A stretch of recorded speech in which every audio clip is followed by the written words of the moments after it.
바야흐로 넷플릭스의 한국 드라마 오징어 게임이 전 세계를 휩쓸고 있습니다.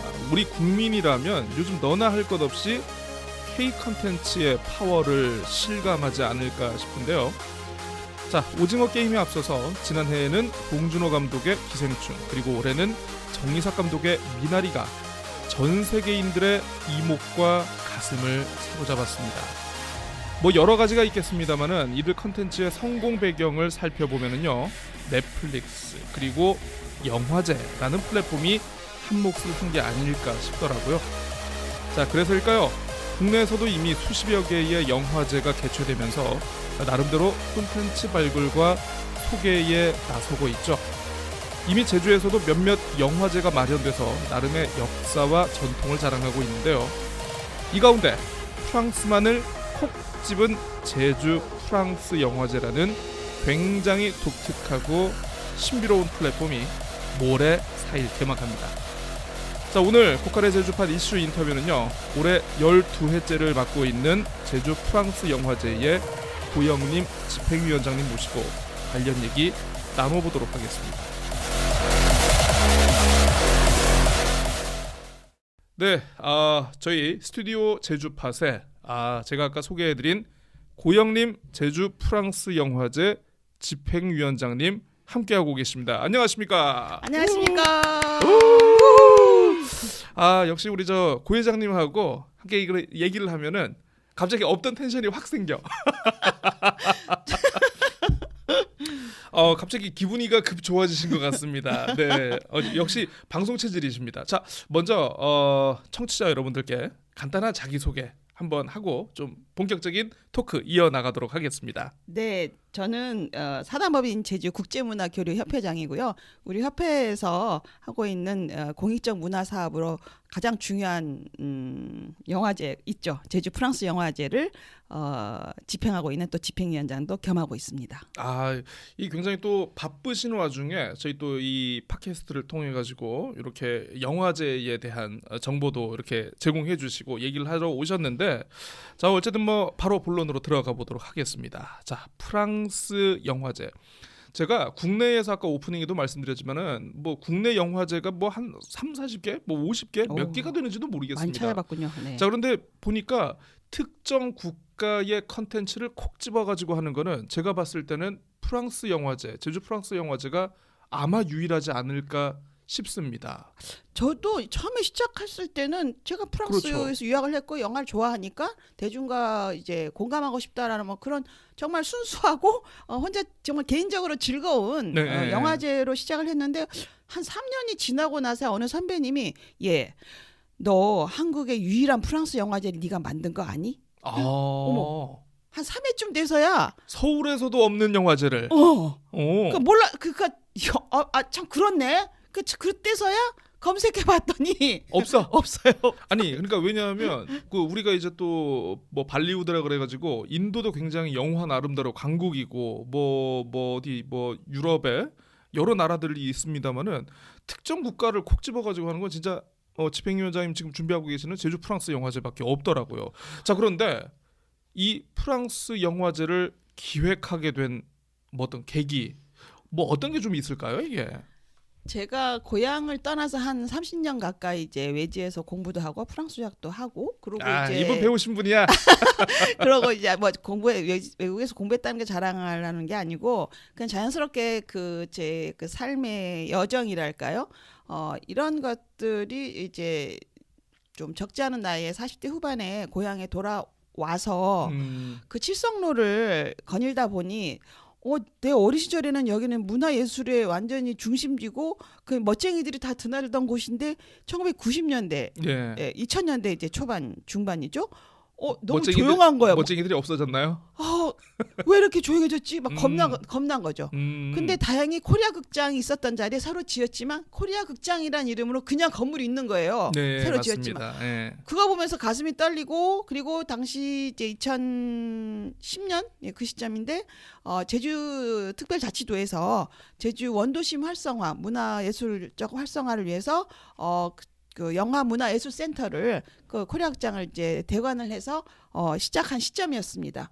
그러면 이런 어떻게 보면은 공공재가 이제 생긴 건데 물론 이제 코리아극장은 더 이상 영화관으로 상업 영화관으로 기능은 하지 않고 그런 공공재로서 영화문화예술센터가 거기 설치가 됐다. 그러면 도민들은 누구나 그걸 대관을 해서 무엇인가를 할 수가 있는 그때 당시 체제였어요. 그럼 한번 프랑스 영화를 그러면 상영해 보자.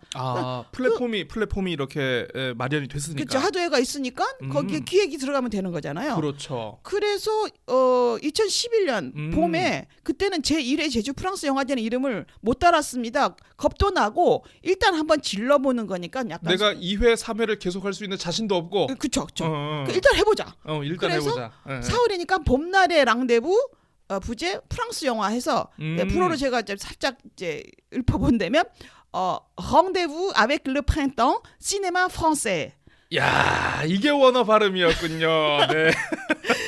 그렇게 해서 이제 포스터를 아주 예쁘게 봄날의 느낌이 나는 것을 이제 디자인해서 7개 영화를 상영을 했습니다. 근데 참 지금 말씀드리긴 정말 부끄럽지만 DVD 7편을 그 큰 상영관 그 영상 화면에 그 화면이 다 퍼지고 그런데도 부끄럽죠 지금 생각하면. 하지만 처음 시도였기 때문에 그렇습니다. 그때 부끄러운 줄도 모르고 7편을 제가 프랑스 유학할 때 봤던 아주 즐겁고 해피하게 봤던 영화 7편을 딱 집어서 상영을 했어요. 근데 7편도 순수하게 개인적인 감정으로 다 고르신 거야. 처음에는 굉장히 사심이 네, 내가 좋아했으니까 여러분 어떨까요? 뭐 이런 거죠. 야, 정말 처음엔 진짜 미약했네요. 진짜 시초는 미약했습니다. 아니 이거는 영화제라고 하는 게 아니고 제가 봤을 때 어디 동호인들 모여가지고 그냥 뭐 같이 DVD 한 편 보는 거지. 그렇게 시작된 영화제였군요, 이게. 예. 근데 호력장이라는 장소성이 저한테는 어떻게 보면은 영화제 시작하게 된 가장 중요한 계기였습니다. 결정적인 계기. 왜 내 기억의 현장인 우리 제주도민들 이 중장년층이 정말 엔터테인먼트 했던 60년대, 그렇죠. 70년대, 80년대까지 이 장소로 돌아오세요. 당신네 지금 살고 있는 이 에너지 그 원이 바로 어디서 왔겠습니까? 우리 어린 시절에 행복했던 그 공간에서 오지 않았겠습니까? 저 역시 마찬가지입니다. 돌아오라 칠성로로. 그러니까 코리아극장 얘기를 해주셨는데 제가 이제 전에 이제 집행위원장님하고 한번 다른 인터뷰를 하면서 그때 코리아극장 얘기를 잠깐 했었는데 제가 거기서 부시맨을 처음 봤거든요. 제가 꼬맹이 때 국민학교 1학년 때였나 2학년 때. 그리고 제가 기억으로는 아마 중학교 때 단체 관람을 한 영화가 그렇죠. 있습니다. 단체 관람 많이 했죠. 그게 또 이제 공교롭게 프랑스 영화 뽕네프의 연인들. 네, 그때 무슨 의미인지도 모르고 그냥 보긴 봤는데, 야, 이게 또 이렇게 또 프랑스 영화하고 또 연결이 되네요. 혹시 우리 그러면 그 집행위원장님께서 처음 봤던 프랑스 영화라든가 아니면은 개인적으로 정말 프랑스 영화에 빠져들 수밖에 없었던 정말 이 치명적인 그런 작품들. 혹시 어떤 것들이 있을까요?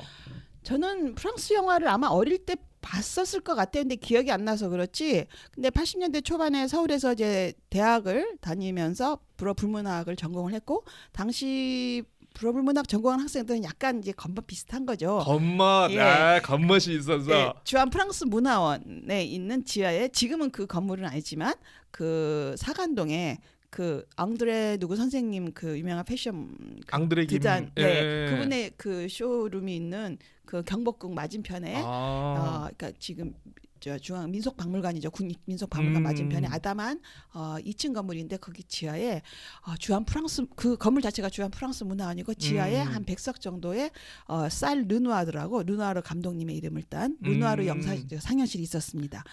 거기는 무삭제로 영화 자막으로 프랑스 영화 원본이 그때는 이제 필름이죠. 그게 그때 왜냐하면 국내에서 개봉되려면 정말 가위질 많이 하던 때인데. 그렇죠. 거기만 문화원 가면 원본 그대로 보는 거죠. 왜냐면 대사관에서 하는 거니까 프랑스 본국에서 오는 거예요. 그렇죠. 그러니까 그걸 그때 지금 지나고 생각하니까 프랑스라는 나라가 왜 문화 강국인지, 왜 자국의 그 영상 문화를 전 세계에 프로모션하기 위해서 대사관이 설치되면 반드시 문화원이 있어요. 그렇죠. 그 문화원에서 뭐 도서관도 있고 지금 이제 미디어테크도 있고 또 이게 영화를 보여준다는 거. 물론 약간의 입장료를 받지만 거기가 우리나라 지금 유명한 이창동 감독님, 박찬욱 감독님, 홍상수, 임상수 뭐 이런 감독님들이 70년대 80년대 그 프랑스 문화 안에 르누아르 상영실에서 무삭제 영어 자막으로 된 프랑스 거장들의 작품들을 보면서 감독의 꿈을 키운 곳이에요. 주말에 서로 만나는 거야. 아유 또 왔어. 아이고 창동 선생님 또 오셨어요. 이러면서. 근데 저는 물론 그분들을 그 어. 당시는 만나본 적은 없지만 그 한 달에 한두 번은 꼭 거기 가서 프랑스 영화를 봤습니다. 어둠 아니, 속의 두 남자 뭐 이런 야, 거. 그때부터 이제 우리 저 집행위원장님이 좀 약간 프랑스 영화에 덕후 기질이 있으셨다. 아니 그 저도 이제 다른 얘기를 들어보면은 그 실제로 우리가 이제 지리적으로 지금 제주에서 개최되는 거다 보니까 좀 약간 제주에서 듣는 청취자분들은 약간 좀 이게 이질적으로 느끼실지 모르겠는데 서울에서는 굉장히 어떤 특정 분야에서 이제 일가를 이룬 뭐 이런 문화예술의 전문가분들이 의외로 특정 국가의 그 이 문화예술과 관련된 그 문화원을 되게 많이 이용하시는 그런 사례들이 많으셨다라고 네. 하더라고요. 야 그렇게 해서 아무튼 제주 프랑스 영화제의 태동은 그때부터 이미 준비가 되고 있었다. 그게 뭐 한 40년 전에 불문학을 전공을 해서 또 이제 주한 프랑스 문화원에 있는 상영실을 이제 드나들면서 프랑스 영화를 그래도 국내에서 상업 상영관이 아니지만 그렇게 제대로 뭐 이렇게 감상할 수 있는 기회를 가졌고 당연히 또 유학을 가서 유학생이 뭐 혼자 즐길 수 있는 건 영화만한 게 없어요. 그래서 그렇습니다. 영화 많이 봤습니다. 예. 근데 영화를 잘 이해 못하면서도 많이 보다 보니 또 프랑스 친구들하고 영화 보고 나면 거긴 자연스럽게 야 그 영화 어땠어? 시네 토크가 이루어져요. 이렇게 너무 이 수다스러운 프랑스 사람들인데 이 수다가 그냥 수다가 아니구나. 프랑스 친구들하고 예. 영화 보고 이야기하는 거 뭐 공연 보고 나서 또 이야기하고 뭐 연극 보고 나서 이야기하고 그러니까 하나의 텍스트인 거죠. 영상 텍스트. 문학은 글로 된 텍스트지만 영화는 영상 텍스트잖아요. 그 텍스트 읽은 거를 서로 감상을 얘기하는. 우리나라도 지금 그런 거는 굉장히 뭐 블로그나 혼자 물론 자기의 감상을 얘기하는 그것도 하나의 그 소통이 지금 수단이기 때문에 뭐 우리나라 지금 영화 읽는 그 대중의 수준은 엄청 높다고 봅니다. 네, 예. 그렇습니다. 자, 어쨌든 2010년이었나요? 아까 11년이었나요? 저 11년, 어쨌든 뭐 1회라는 수식어도 없이 시작된 네. 개인적으로 고른 7장의 DVD로 시작된 영화제가 몇십 편? 32편. 네, 32편까지 이렇게 좀 준비가 됐는데 이번 12회 제주 프랑스 영화제 요런 부분에 좀 약간 포커스를 좀 맞췄다. 소개할 만한 부분이 있겠습니까?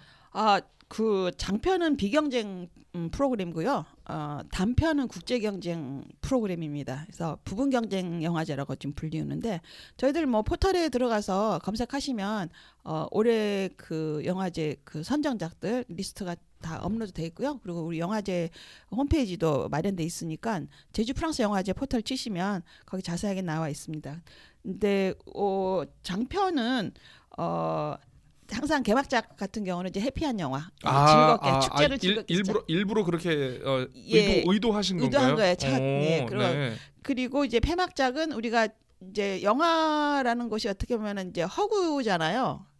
허구죠. 그런데 그 깜깜한 영화관에 와서 우리가 영화제 5일 동안인데 그 5일 동안에 뭔가 다른 일상으로 가보는 거예요. 그러니까 우리 이제 물리적 일상에서 벗어나서 뭐 상상을 할 수도 있고 안 가본 곳을 여행을 할 수도 있고 잠깐만 내가 저런 고민이 있었는데 영화를 보면서 뭔지 답이 오는 것 같고 그러니까 이제 우리는 좀 일탈이라고도 하지만 벗어나 보기. 그렇죠. 네. 그래서 한 5일 동안 이제 하고 나면 이렇게 영화를 통한 여행을 하고 나면 이제 폐막작은 자 이제 일상으로 돌아갈 시간이에요. 네. 제가 처음에 생각 컨셉이 그런 거였어요. 폐막작은 우리가 이제 다시 일상으로 다 큰 그림이 있으셨던 거군요, 그게. 그렇죠. 프로그램을 한 거죠. 그래서 프로그램인 거죠. 그래서 일상으로 돌아가기 전에 자 우리는 과연 여기는 어디고 우리는 누구였을까요? 라는 걸 한번 좀 생각해 보게 하는 약간 묵직한 주제로 이제 폐막작을 골랐습니다. 근데 장편은 항상 4개 섹션이에요. 프랑스의 여러 얼굴들, 그리고 사랑의 다른 이름, 그리고 예술가의 초상, 그리고 마지막으로 장편의 이제 4번째 섹션은 가족과 함께 이렇게 항상 구성을 하고 주제별로 이렇게 카테고리를. 예. 네. 그래서 프랑스의 여러 얼굴들 다양한 현대 프랑스인들은 어떻게 살고 있는지 또는 정치 사회적 이슈가 어떻게 드러나고 있는지 이런 현재 프랑스 모습을 다양하게 만드는 섹션이고요. 그리고 사랑의 다른 이름 물론 모든 예술 작품들이 사랑이 없으면 아마 예술 작품이 나오지 않았을 거라고 생각합니다. 그렇죠. 근데 이제 프랑스 영화는 유독 사랑에 대한 영화가 많아요. 아, 프랑스가 좀 약간 국가가 좀 끈적끈적합니다, 저. 남녀간의 사랑만이 아니라 어떤 광의적인 의미에서의 그 사랑. 예. 아, 죄송합니다. 제가 음란했네요. 네, 또 농담입니다. 그래서 과연 사랑이란 무엇인가? 프랑스식 사랑, 감정식은 무엇일까? 그런 사랑의 실체를 한번 탐구해보는 섹션. 영화를 통해서요. 그리고 이제 또 프랑스 예술가들이 많잖아요. 그렇죠. 예술가의 초상이라는 섹션을 통해서는 좀 다큐가 많이 선정이 되더라고요. 이 예술가 초상. 왜냐면 이제 아네스가 마르는 바르다 여성 감독인데 이제 작년인가 돌아가셨죠. 우리 영화제에 꼭 한번 초청하고 싶었는데 이렇게 한국의 작은 섬이지만 여기에 우리 프랑스 영화를 사랑하는 사람들이 오는 영화제다 한번 꼭 초대하고 싶어요. 대한민국의 유일한 프랑스 영화제입니다. 네. 그래서 이제 바르다 선생님의 그 다큐가 준비돼 있고 뭐 그렇고요. 그리고 이제 가족과 함께는 말 그대로 가족과 함께 손잡고 와서 엄마 아빠 아이가 보고 이야기할 만한 거리가 이제 많은 그런 작품들을 선정했습니다. 그 개막작을 보니까 I am here라고 이 앞에 샵까지 읽어야 되나요? 아무튼. 이거는 이제 해시태그죠. 그냥 해시태그군요. 해시태그가 영화 제목에 굳이 들어간 이유를 참 이렇게 무지했네요 제가. 아무튼 해시태그 I am here. 이거 되게 그 뭐 이제는 뭐 헐리우드 배우라고 칭해도 손색이 없는 배두나 배우가 이렇게 나오는 건데. 네. 아까 이제 좀 약간 축제의 의미를 담아서 개막장은 좀 약간 신나는 걸로 이렇게 선정을 하셨다고 했는데 이거 혹시 뭐 보셨습니까 이거는? 나 봤죠. 아, 봤는데 어땠습니까? 좀 약간 스포일러 없이 좀 약간 그 밑밥을 좀 던져드려야 돼요. 우리 그렇죠. 청취자 여러분들께. 프랑스에서 지루한 오춘기를 보내고 있는 이 스테판이라는 남자가 SNS를 통해서 한국의 수라는 여성, 그러니까 배두나 여기죠. 수라는 여성하고 친구가 돼요. SNS 친구. 그래서 너무 짜증나. 나 수 만나러 한국 갈까? 어느 날 갑자기 비행기 툭 타고 인천공항을 통해서 내려갔고 서울에서 좌충우돌하는 아주 코믹한. 프랑스 영화인데 한국에서 로케를 한. 그렇죠, 당연히. 네. 프랑스 아주 유명한 이제 코믹 배우입니다. 이제 알랭 샤바 감독, 주연의 배두나하고. 그리고 에릭 라티고 감독이라고 알랭 샤바는 에릭 라티고 감독의 거의 페르소나처럼 거의 다 나와요. 페르소나. 이 두 감독과 이 배우의 그 케미는요 실패한 적이 없습니다. 그러니까 우리 봉준호 감독의 페르소나가 송강호 배우신 그치. 것처럼. 그렇네요. 굉장히 흥미로운데 이 한번 좀 봐야 될 것 같아요. 어쨌든 그렇습니다.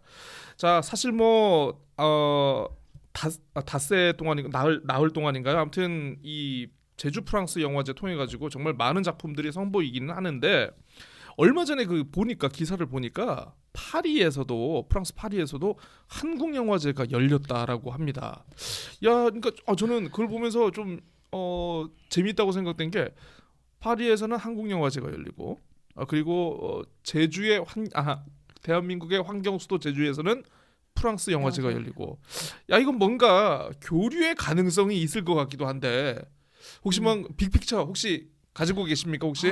저도 사실 이런 국제 교류를 하고 싶은 생각이 항상 있는데 늘 생각은 있지만 우리가 의욕처럼 뭐 인력도 따라주지 않고 에너지도 좀 부족하고 근데 파리 한국 영화제 있고 캐나다에도 한국 영화제가 있고 많은 그 전 세계 많은 도시와 그 나라에서 한국 영화제라는 타이틀을 달고 한국 영화가 굉장히 많이 상영되고 있습니다. 그리고 한국 감독님들도 많이 초대되고 있고 그렇다면 어느 뭐 특정 나라가 됐든 근데 당연히 우린 제주 프랑스 영화제니까 파리 한국 영화제하고 자매 결연을 한다든가 뭔가 방법론을 좀 찾아보면 그런 교류 차원에서 함께 윈윈할 수 있는 그런 걸 만들어낼 수 있을 것 같아요. 그러니까 이 서로 간의 이질적인 인종과 이질적인 종교 문화에 대해서 가장 쉽게 서로를 다가갈 수 있는 방법은 영화가 한 방법이 아닐까 싶습니다. 그러니까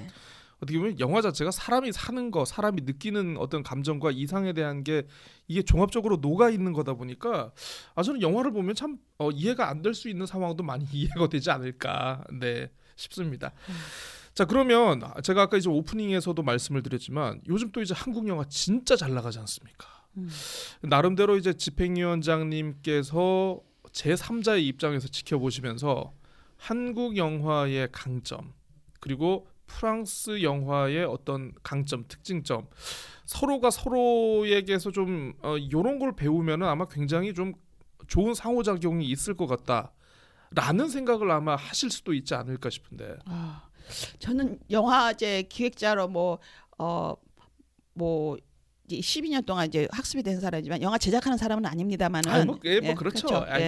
근데 제가 보는 이제 한국 영화와 프랑스 영화는 어떻게 보면 작가주의적 그 작품에서는 전 세계적으로 인정을 작가주의적 작가주의 작품을 인정을 받고 있다고 생각을 합니다. 그래서 우리 한국 영화가 지금 전 세계 그 유수한 영화제에서를 이렇게 석권하는 것은 그 작가주의적 관점의 훌륭한 감독들이 20세기 한국 현대사가 우리는 굉장히 그렇죠. 고통스러웠지만 어떻게 보면 그것이 영감의 문화의 자양분이 됐다. 그렇죠. 그래서 그런 걸 작품으로 많이 이제 만들어낸 구현하고 시나리오를 직접 쓰신. 그렇죠, 왜냐하면 그렇죠. 작가주의 감독님들은 스스로가 시나리오를 써요. 그러니까 좋은 작품이 나올 수밖에 없죠. 하긴 그 촬영 현장의 모든 메커니즘을 알고 있는 분들이 직접 시나리오를 써야 어떻게 보면 이게 현장의 상황에 맞는 어떤 그런 시나리오도 나오지 않을까 싶은데 그런 특징이 있었군요. 그래서 프랑스 칸 영화제가 우리나라 영화를 굉장히 좋아하는 걸 보면 이런 건 있을 것 같아요. 그러네요. 뭔가 좀 일맥상통한 좀. 왜냐하면 영화 사람이 이런 거를 봤을 때는 헐리우드의 비교가 안 될 정도로 작잖아요. 돈 처발처발하는. 근데 우리는 그 예산을 갖고도 그런 제작비를 갖고도 뭐 천만 관객이 드는 영화도 만들고 물론 중국 인구하고는 비교는 안 되지만 그렇죠. 그래도 한국 인구의 기준으로 봤을 때는 정말 흥행이 되는 상업 영화를 잘 만들어내잖아요. 그거 보면 그리고 또 정말 그 작가주의적인 정말 예술 영화, 예술 영화. 칸 영화제 같은 경우는 그 황금 종려상 최고상이죠. 칸 영화제에서 황금 종려상 받았다고 해서 상업적으로 성공한다는 보장은 없습니다. 하지만 우리나라 영화는 거기서 황금 종려상도 이제 받아왔잖아요. 기생충 같은. 제가 영화 감독이면은 상업적인 흥행보다 저는 그런 걸 좀 쫓을 것 같아요. 뭐 물론 이제 이건 뭐 영화 감독님들의 개인차가 있긴 하겠습니다만 어쨌든 뭐 작품성은 인정받은 거니까. 인정받는 우리나라 감독님들 정말 잘하고 싶을 정도로 고맙습니다. 지금 한류가 지금 전 세계를 휩쓸고 있는데 그 일정 부분에서는 한국 영화 이 감독님들이 90년대, 2000년대에 꾸준히 중심에 계시죠. 그렇죠. 영화제에서 이름을 알리고 한국 영화의 특징을 알리고 이창동 감독님 박찬원 감독님의 그 올드보이 같은 경우는 프랑스 사람들 너무 좋아합니다. 그 기발한 거죠. 그래서 김기덕 감독님 물론 돌아가셨지만 김기덕 감독님 매니아들도 엄청 많고요. 제가 친한 그 루앙의 노르망디 지방의 루앙 대학 교수인 이자벨 교수가 굉장히 친한데 몇 년 전에 이제 여행을 갔는데 제가 못 본 작품을 그래서 깜짝 놀랐어요. 제가 한국 작품을 본인은 벌써 몇 번 본 거예요. 이런 거 본 적이 있느냐? 좀 부끄러웠습니다. 김기덕 감독 작품. 김기덕 감독님이라면 좀 상당히 좀 약간 좀 시절이 된. 그렇지만 이제 한 5, 6년 전인데. 그 김기덕 감독님 작품들을 아마 한국 사람들을 그렇게 많이 본 것 같진 않아요. 근데 이제 홍상수 감독님 작품도 우리는 이제 팬들이 많잖아요. 그렇죠. 홍상수 감독 작품은 프랑스 상영관에 자주 걸립니다. 그리고 이제 시네클럽이나 이런 상영회가 엄청나게 많기 때문에 그렇게 꼭 영화관에만 안 걸리더라도 우리나라 감독님들, 우리 한국의 누벨바그 감독들이죠. 이창동, 박찬욱, 홍상수, 그렇습니다. 임상수 이런 분들 작품들을 매니아들이 우리나라 영화만이 갖고 있는 그 독특함, 어떻게 보면은 그 에너지가 있어요. 다이나믹한 거. 이런 말씀 드리긴 좀 그렇지만 프랑스 사회는 물론 그 사회도 지금도 여전히 변화하고 있고 굉장히 다이나믹한데 이 한국 저기 분단된 나라에서 저 조그만 나라에서 그러니까요. 그 사회를 이렇게 그 이면을 이렇게 다 재해석을 해서 재미있게 그들이 보기에는 어머머머 한국이 이렇구나. 아. 그래서 영화라는 문화인류학적인 어떤 교과서, 어떤 문화인류학적인 개론서가 될 수가 있습니다. 그렇습니다. 한국의 현재를 읽어낼 수 있는. 예. 그래서 한류 그 어떻게 보면 그 천병에 그 물론 그 그렇죠. BTS도 있긴 하죠. 네. 그 대중예술이죠. 대중예술 때문에 한국어를 배우고 싶어하는 프랑스 사람들이 한국에 유학을 오고 우리 제주도에서는 거의 만나볼 수 없지만 그렇죠. 전국에 뭐 서울에는 엄청나게 그 프랑스인들이 많은데요. 그중에 젊은 사람들은 바로 그 한류 때문에 그렇습니다. 그 한들을 보고 그러니까 이렇게 보니까 정말 이제 보통 이제 우리가 프랑스라고 하면은 좀 나와는 관계없는 유럽의 한 국가 역사책에서나 만날 수 있었던 그런 국가인데 영화를 매개로 저쪽 분들도 우리나라 영화를 되게 좋아하신다고 하고 또 우리 제주에서 또 이런 프랑스 영화제를 개최하고 하는 걸 보면은 좀 뭔가 이게 결합이 돼가지고 뭔가 더 거리가 가까워지는 그런 느낌 이런 게 많이 드는데 자 어쨌든 저희가 또 이제 11월 4일부터 이제 영화제가 시작이 되는데 마침 또 이제 11월 1일부터 우리 단계적 일상 회복, 위드 코로나가 시행되지 않았습니까? 사실 이제 뭐 작년 같은 경우에 코로나 때문에 좀 영화제 좀 많이 힘드셨죠. 올해는 좀 약간 조금 이게 개선이 되지 않을까 싶은데 현장 관람 이제 좀 많이 좀 기대하고 가봐도 되는 겁니까 이제? 네네네 현장 관람 당연히 가능하고요. 이젠 대면이고 작년은 코로나19 때문에 그때 추석 즈음에 이거 플랫폼 빨리 하나 섭외를 해서 해야겠다 해서 급하게 이제 비대면 영화제로 이제 전환을 했는데 아쉬웠던 게 저 아까 단편 국제 경쟁 얘기를 제가 못했네요. 그 굉장히 중요합니다. 우리 단편 국제 경쟁 말씀하십시오. 2019년 제10회 제주 프랑스 영화제부터 전 세계 프랑코폰, 그러니까 불어권 지역 나라의 감독들의 작품을 대상으로 공모를 했습니다. 그래서 2019년에 10회 영화제 때는 무려 600편이나 응모를 했고요. 그러니까 프랑스, 스위스, 캐나다, 북아프리카에 있는 모로코, 알제리, 튀니지 거기가 다 프랑스어를 불어를 쓰는 곳이죠. 맞아. 네. 그런 나라의 그 불어로 대사가 다 물론 나와야 되고 그래서 이제 단편 국제 경쟁을 2년 전이구나 2019년에 했는데 600편이라서 깜짝 놀랐고 그리고 작년은 코로나 상황에서 과연 응모를 할까 그래서 했는데 온라인에서 상영하더라도 그 작품을 응모를 하고 싶은 분은 하십시오 했더니 세상에 400편이나 왔어요 작년에 400편이나 네. 와. 그리고 올해도 코로나가 왜냐하면 이 공모를 할 때가 7월 8월 시점이기 때문에 그 응모를 한 국가에서는 적어도 다 이 제주 프랑스 영화제를 알고 있다는 거 아닙니까? 그렇죠. 그분은 한번 지금 클릭해봤겠죠. 이 영화를 어디다가 어느 영화제에 이거 완전 국제적인 영화제네. 그렇죠. 우리 영화는 인터내셔널이에요. 인터내셔널. 그래서 올해도 코로나가 이제 완전 해소가 되는 상황이 아니지만 그 7월에 공모를 시작할 때는 올해는 그래도 백신도 많이 맞고 하니까 영화관에서 할 수 있을 것 같다는 약간의 자신감은 쏘고 말은 못했지만 그래서 그래도 사람 일이 모르기 때문에 올해도 공모를 할 때 코로나 이런 상황에서 이제 플랫폼에서 비대면으로 상영하더라도 응모하시겠습니까? 해서 클릭하는 칸이 있어요. 그래서 했는데 또 409편이나 와갖고 우리 정말 성공했습니다. 그래서 그때 18편을 본선 경쟁작으로 예심 2번에 걸쳐서 본선 경쟁작으로 올려갖고 그중에 12편은 단편 경쟁 1, 단편 경쟁 2로 프로그래밍하고 단편 국제 경쟁이 인터내셔널 프리미어가 이번에 2편이고요. 아시아 프리미어가 11편이고요. 한국 프리미어가 3편입니다. 그러니까 본선 진출작이 409편 중에 18편 중에 16편이 프리미어예요. 이 말은 뭐냐면 우리 제주 프랑스 영화제 단편 국제 경쟁을 관람하러 오시는 관객들은 아시아 인터내셔널 그 작품이 자국이 아닌 외국에서 최초로 상영되는 게 2편이나 있고 아시아에서는 최초로 상영되는 게 11편이나 있고 쉽게 얘기하면 제주 프랑스 영화제 단독 단독 개봉작. 네. 아시아에서 최초로 보는 작품이 11편이나 있는 거예요. 그 프로그램북의 프리미어라는 게 최초 퍼스트란 처음으로 튼다는 뜻이거든요. 그런 뜻이었습니까? 처음으로 상영한. 아시아에서 처음 상영입니다. 저희 작품 이 작품은. 그리고 이 감독이 인터내셔널 프리미어, 월드 프리미어는 세계에서 최초란 뜻이에요. 세계 첫 개봉. 네. 근데 아직은 월드 프리미어는 아쉽게도 없지만 그래도 인터내셔널 프리미어가 2편이나 있다는 거. 이 자부합니다. 또 어린이 심사위원상이 있어요. 어린이 심사위원. 그래서 어린이를 위한 경제 세션에서 또 거기도 6편. 그건 이제 어린이들이 직접 만드는 뭐 그런 아니죠. 감독이 어린이들 위한, 그러니까 공모할 때 클릭하게 했죠.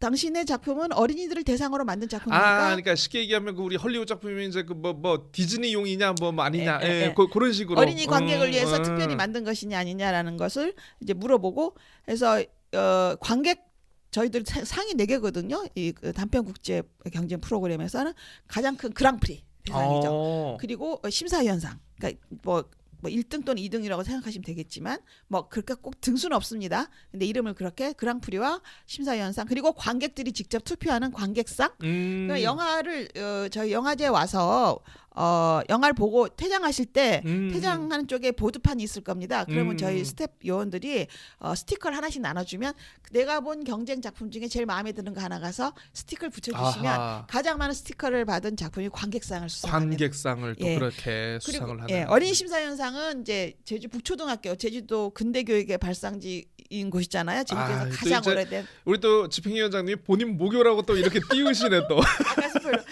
이제 북초등학교 어린이들이 직접 투표를 합니다. 그런 스티커 투표를 했는데 이제 올해 4개 이 상을 이제 11월 8일 월요일 저녁 7시 폐막식 때 이제 발표를 합니다. 근데 그 수상 소감을 영상으로 이제 감독님들이 이제 보내오면 급하게 저희들 편집해서 자막을 넣어갖고 하는데 참 재미있는 게 다 좋아해요. 근데 제 느낌에는 관객상하고 어린이 심사위원상 받은 감독들이 유독 더 감동했다고 그럴까? 재밌더라고요. 그러니까 그 심사위원들 우리 저 제주도 출신의 양윤호 감독님이 심사위원으로 오시고 또 요즘 많이 유명한 이제 김유석 배우님도 오시고 이제 이수원 영화 평론가가 오셔서 세 분이서 심사를 관객들하고 같이 보면서 할 거예요. 그 상영관에서. 근데 그분들은 이제 진짜 이 작품의 예술성이라든가 그 구조, 탄탄한 구조, 뭐 미장센 이런 것들을 다 종합적으로 보면서 심사를 하시겠죠. 근데 그랑프리 받은 작품 훌륭한 작품이고 그 감독 굉장히 제주 프랑스 영화제 가보지 못하지만 자기가 이렇게 훌륭한 작품, 훌륭한 상을 주셔서 너무 감사드린다. 근데 그 관객상 받은 수상 감독이요. 유난히 좋아하는 것 같아요. 왜냐하면 관객들이 좋아해줬다는 게 더 기쁜 건가 모르겠어 그거는. 저도 뭐 이런 단편 국제 경쟁 이제 3번째인데 저도 집행하는 입장에서 지금도 여전히 기획을 배워가고 있습니다. 그렇습니다. 어쨌든 이 제주 프랑스 영화제 다시 또 말씀을 드리지만 이제 그 고영림 집행위원장님의 사심으로 선정된 7장의 DVD로 출발한 이 영화제가 어느덧 이렇게 성장을 한 것 같습니다. 앞으로도 어떤 식의 영화제로 이게 더 커나갈지 좀 개인적으로 좀 궁금해지기도 하는데 뭐 그런 사실 뭐 이제 좀 뭐 물론 영화제로서 사실 우리가 유명한 영화제에 대해서 웬만한 분들은 좀 알고 계시는 몇 가지가 있지 않습니까?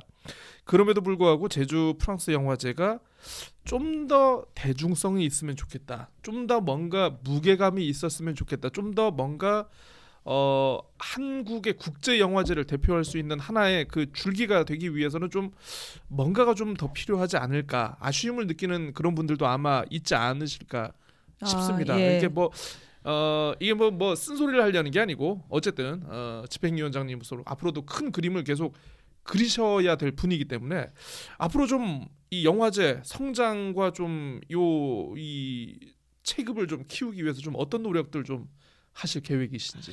근데 제가 자꾸 진짜 지난 10년 넘게 듣는 질문이 왜 제주에서 프랑스 영화제를 해요? 이 화두 10년 넘게 물론 제 고향이고 제가 제주라는 아름다운 공간에서 아름다운 프랑스 영화를 와서 보시면서 힐링도 하고 독특한 경험을 해보시기 바란다. 이게 베이스인데 사실 맞습니다. 제가 제주 고향이 제주고 돌아왔고 제주도민에게 일단은 제가 본 좋았던 영화를 프랑스 영화를 함께 모아서 어떤 문화 다양성 사실 어떻게 보면 헐리우드 영화를 외국 영화로 인식을 하는 게 이제 좀 그런 부분이 없지 않아 있습니다. 프랑스어를 들으면서 한국어 자막을 읽다 보니까 좀 어색하더라. 왜냐면 해보지 못한 것들이니까. 경험해보지 근데 못한. 이것은 이제 그 문화 다양성의 가치를 조금이라도 제주 지역 기본적으로 일단 제주 지역에서 확산시킬 수 있다면 우리 영화제는 뭐 소개 성과를 올리는 것이 아닌가 생각하는데 체급을 키운다는 것은 저는 많은 분들이 우리 제주 프랑스 영화제 기간에 육지에서 영화를 보러 많이 제주도에 오시면 제주도 관광 산업에도 이바지할 수 있고 그렇죠.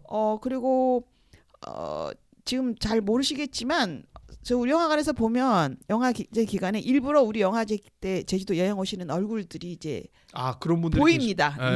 그리고 이주민으로 제주도에 살다가 다시 뭐 육지 다른 지방으로 이주했어도 꼭 우리 영화제 기간에 맞춰서 다시 자신의 뭐 제2의 고향에 오듯이 우리 영화제 기간에 맞춰서 오시는 분들이 따로 연락이 오기도 하고요. SNS로.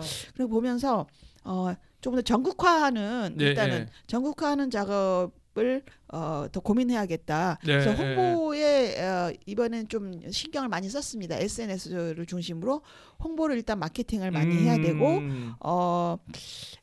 뭐 유튜브 그러니까 너튜브를 통해서 활용을 해서 현장을 뭐 실시간으로 어떻게 중계하는 방법을 해본다든가 글쎄 고민은 많은데요. 사실 우리 영화제 뭐 예산도 항상 부족하고 인력도 부족하고 내년은 이렇게 해봐야지 하는데 항상 그 내년은 하면서 12회까지 왔습니다. 그렇습니다. 그러니까 영화제 이때 이미지가 이제 대중화됐으면 좋겠다라는 생각도 했는데 저희들 우리 영화제는 항상 열려 있기 때문에 뭐 우리 영화제 홈페이지를 통해서 또 이메일을 통해서 의견을 주시면 오히려 기꺼이 우리는 안에 있기 때문에 안 보이잖아요. 그러니까 바깥에서 우리 영화제를 보시는 분들은 이렇게 했으면 좋겠습니다라는 의견을 얼마든지 줄 수 있습니다. 그런 부분에서 많이 의견을 주시면 그걸 최대한 반영을 해서 그런 영화제가 더 대중적으로 알려지는 그런 노력을 할 수 있을 것 같습니다. 또 한편으로 보면요, 제가 너무 바보 같은 질문을 드린 게 아닌가 싶어가지고 제주 프랑스 영화제는 이미 그 영화제 자체만으로도 나름의 대중성과 예술성을 갖고 있는데 이걸 또 이제 헐리우드식의 사고에 빠진 저의 얄팍한 머리로 그냥 또 더 큰 대중성을 원하는 요런 좀 바보 같은 질문을 좀 제가 드린 거 아닌가 아닙니다, 싶어가지고 어쨌든 지금의 방향성과 모습을 유지한 상태에서 좀 더 많은 도민들 그리고 이제 전체적으로 이제 국민들께 좀 다가갈 수 있는 그런 영화제가 좀 되시길 바라겠고요. 그러면 마지막으로 이번 영화제 홍보 인사 한번 그냥 세게 한번 하시고 오늘 끝 인사하도록 하겠습니다. 제가 영화제 프로그램북에 초대사를 그냥 인용하겠습니다. 우리 제주 프랑스 영화제는 여러 의미를 담고 있습니다. 첫째, 제주라는 공간에서 열리는 프랑스 영화제입니다. 한국의 다른 지방과는 매우 다른 경관과 환경을 지닌 제주에서 다양한 장르의 프랑스 영화를 감상할 수 있습니다. 그리고 두 번째, 1901년 120년 전에 프랑스와 대치했던 제주 역사의 한 페이지 이재수의 난 신축 교환이라고도 부르죠. 신축년에 벌어졌다고 해서 바로 그 이재수의 난의 현장에서 개최되는 영화제입니다. 120년 전에 벌어졌던 이 국제적 갈등의 역사를 넘어서는 축제, 영상예술로 소통하는 축제입니다. 그리고 셋째, 영화를 통해서 다른 문화를 만날 수 있는 장으로서 우리 제주 프랑스 영화제는 아까도 말한 그 문화 다양성의 가치를 공감하는 축제가 되고 싶습니다. 11월 4일부터 8일까지 5일 동안 프랑스 영화의 그 바다에서 마음껏 한번 눈여겨 보시고 그리고 코로나19로 지금 2년째 이렇게 많은 고통을 받으셨지만 이제 오아시스 같은 그런 순간을 가지셨으면 좋겠습니다. 제주도민들께서도 꾸준히 지지해 주시고 성원해 주셔서 그 애정 덕에 여기까지 왔고요. 정진하겠습니다. 한 해도 빠지지 않고 12회째까지 온 에너지 그 제주도민과 관객분들의 사랑 덕택이라고 생각합니다. 많이 와서 즐겨주셨으면 저에게는 그것이 가장 큰 선물이 되겠습니다. 네, 고영림 제주 프랑스 영화제 집행위원장님과 함께 얘기 나눠봤습니다. 오늘 시간 감사합니다.